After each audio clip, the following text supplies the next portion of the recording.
A mí me resulta muy interesante cómo en Latinoamérica se enlaza y prácticamente hay como una igualdad entre lo que es el presuposicionalismo, que es un método de hacer apologética, y también la creencia en una tierra joven, que es una postura con respecto a una interpretación específica que se tiene del Génesis. Ahora, creo que en eso tú te sales de la norma porque mantienes tú una postura de tierra joven, pero aún así también niegas el presuposicionalismo. Entonces, y te inclinas más bien a favor de una apologética clásica. Entonces, ¿nos puedes decir brevemente qué es presuposicionalismo, qué es la apologética clásica y por qué esta segunda es mejor que la primera? This is a subject that I like to talk about. I actually teach a course at the seminary called Apologetic Systems, where we talk not only about presuppositionalism versus classical, but several others as well. And I think between classical and presuppositional, you're talking about most conservative Protestant evangelicals, at least in Anglo-America for sure. So that's why I like to talk about it, because I think a lot of things are at stake in this debate. As I understand the distinction, I mean, the classical model is going to argue, if you will, and maintain that there are faculties that God has created us with, that we're able to look at His creation with the powers of reason that He's given us, and are able to reason certain truths about God. Romans 1:20 says, the invisible attributes of God are clearly seen, being understood through the things that are made. Psalm 19 says, the heavens declare the glory of God, and the firmament shows His handiwork. Psalm 97 says, the heavens declare His righteousness. Psalm 104 talks about God's providential superintendence of His creation, where He provides the seasons and the growth of the plants and the animals for man to feed us and things like this. We see the same thing in Acts chapter 14. All of these show how creation testifies to the existence and nature of God to a great extent. So I think it's possible for us as humans, even in light of the fall of Adam and Eve, and even in the light of how sin might affect us both physically and intellectually, there's still an ability that we have to come to some of these truths based on our reasoned approach to creation. So the classical method wants to sustain that as a tool that God has given us. And in fact, it provides a common ground for us to engage the unbeliever, because no matter what else an unbeliever might say, one thing he cannot get away from is that he's still part of God's creation. He may not see that, but he still, in fact, is a part of God's creation. So that common thing we have, that we're both created by God, we can use to reason from that to demonstrate the God of Abraham, Isaac, and Jacob, I would argue. The presuppositionalists, typically you find them, at least again in Anglo-America, concentrated around certain forms of Reformed theology, where their view of the fall and what are known as the noetic effects of sin have basically preempted a lost man from using his reason to come to God and come to truths about God. So what they think in place of that is a person has to start or presuppose the authority of the Bible as a starting point of all reason. And then from that starting point, they leverage their further unpacking of what Christianity is comprised of.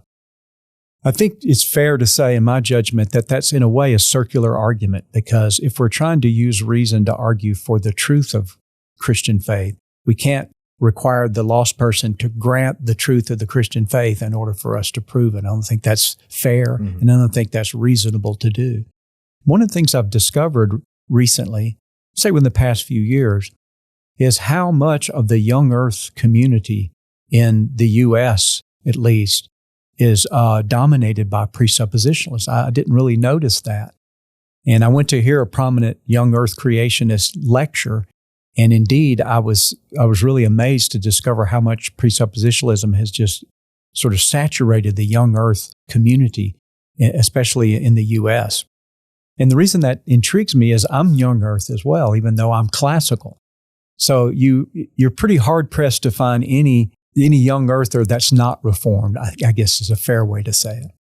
There are two things that are relevant, I think, that may disqualify my opinion as being worth anything. One is I'm not a scientist. So when it starts getting into the geology or the biology, these kind of things, I mean, I'm a philosopher, I'm not a scientist, so I can't really referee those debates. Second, I'm not an Old Testament scholar, so I don't read Hebrew. That's not my formal training. Again, I'm a philosopher. So someone may say, well, Richard, your opinion's not worth a whole lot, perhaps because you're not an expert in either of these. And I may be a sort of odd young earth creationist in this respect. It may very well be that the scientific evidence so far supports an old earth conclusion. But I trust my understanding of Genesis more than I trust what I think the scientists are saying. So imagine this. Maybe about 150 years ago, I think most scientists believed the universe was eternal and never had a beginning. What did Christians do back then when they read Genesis? Did they just throw it out and say, well, obviously the scientist has proven the universe is eternal, and therefore we have to say Genesis is wrong? Or did they go, well, I don't know what to say about the science, but I have confidence that the scriptures teach that the universe began some time ago, however long that was, because it says in the beginning, God created the heavens and the earth. So I guess Christians then had to just more or less go, I don't know what else to say about the science, but I'm going with what I understand the Bible. I kind of do that move today. I don't know what I can say about some of the science, but I do feel confident that the scriptures teach that the universe began relatively recent. One of the things I appreciate about, or really two things I appreciate about the presuppositionalist, is every presuppositionalist I know has a very high regard for the authority and inerrancy of the scriptures. Mm-hmm. So I appreciate that. The other is there are several young earth scientists that I look to go, I think I'll let them carry the debate. There's Andrew Snelling, for example, who is a geologist from Australia, with whom I had the privilege of being for 7 days in the Grand Canyon, listening to lectures on young earth creationism. And I'll let Andrew take that debate with the other geologists about earth age. The other was a person like maybe even a Ken Ham, or maybe better for this illustration was Jason Lisle, who's an astrophysicist. I had the privilege of watching Jason Lisle debate Hugh Ross over the age of the universe. Now, as I said before, I can't referee the debate, but I'm more confident that the scriptures teach the earth is young than I am confident in my ability to referee that debate with the scientists. So the last thing I'll say is I also had a debate with a young earth creationist whether or not you either being a young earth creationist and being a presuppositionalist stood together, that if you were one, you had to be the other. And I think it's fair to say that that's not true. There's a debate that people can read and they can watch. I can give the information on how to get access to those if your audience is interested in hearing that. But I think it can be shown both historically and philosophically that one can be a classical apologist and still sustain a young earth view because the issues at stake are not issues that fall along the line of the dispute about apologetic method.